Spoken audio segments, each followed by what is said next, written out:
প্রিয় দর্শক, আসসালামু আলাইকুম। হাসিনা আর যাই করুক, দেশের জন্য অনেক কাজ করেছে বলা পাবলিক গুলার জন্য একটা তথ্য জানিয়ে দিই, একটু ভালো করে শুনবেন। বাংলাদেশের বর্তমান ঋণ কত জানেন? 99.3 বিলিয়ন মার্কিন ডলার। আই রিপিট, 99.3 বিলিয়ন মার্কিন ডলার। আর গত বছরে পাচার হয়েছে কত জানেন?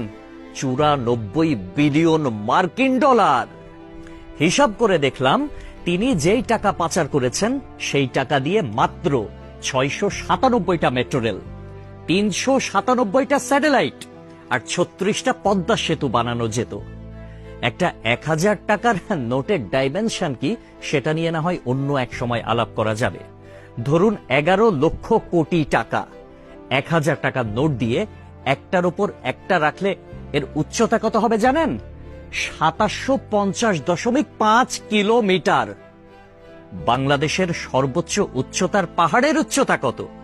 1063 মিটার।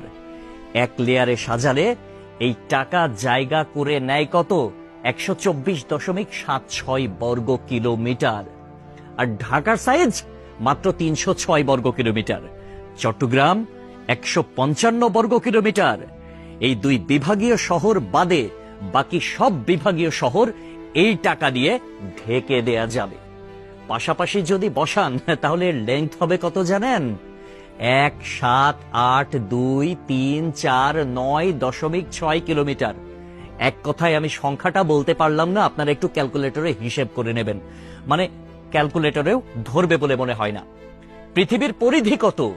40,000 কিলোমিটার।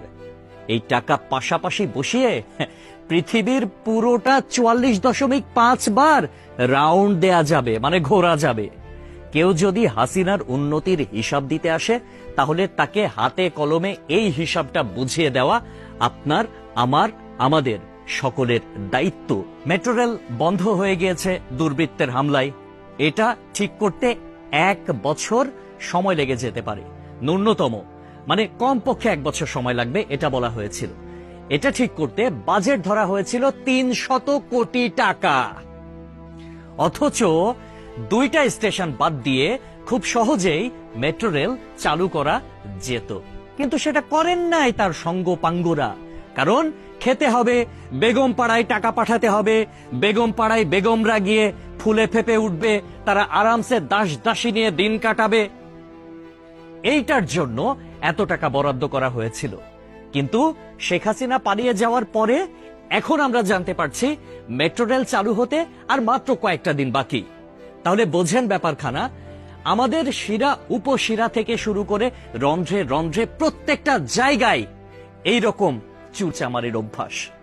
মানে দেশে উন্নয়ন হবে, উন্নয়নের আগে কে কয় টাকা ভাগ করে খাবে, এইটাই হচ্ছে তাদের টেন্ডেন্সি, এইটাই হচ্ছে তাদের মানসিকতা। পদ্মা সেতু হয়েছে কত টাকায় আপনারা সবাই ভালো করে জানেন। মেট্রো রেল হয়েছে কত টাকায় আপনারা সবাই জানেন। এলিভেটেড এক্সপ্রেস ওয়ের হিসাবটাও একটু গুগল করলে জানতে পারবেন। অথচ অন্যান্য দেশে এটার অর্ধেকও খরচ হয় না। তাহলে বাকি টাকা কই যায়? এক কথায় উত্তর, বেগম পাড়ায়। তবে একটা বিষয় ভালো লেগেছে, শেখ হাসিনা পলায়ন করেছে, কিছু নেতাকর্মী তারা বাংলাদেশে আটকা পড়েছে, তাদের বেগমরা কিন্তু ঠিকই বেগম পাড়ায় এখন আছে, আর তারা এই আমাদের অজপাড়া গায়েই রয়ে গেছে। একটা কথা সব সময় মনে রাখবেন, পাপ বাপকেও ছাড়ে না। প্রকৃতি ছাড় দেয় কিন্তু ছেড়ে দেয় না। সবকিছুর হিসাব পয় পয় করে দিতে হবে একদিন।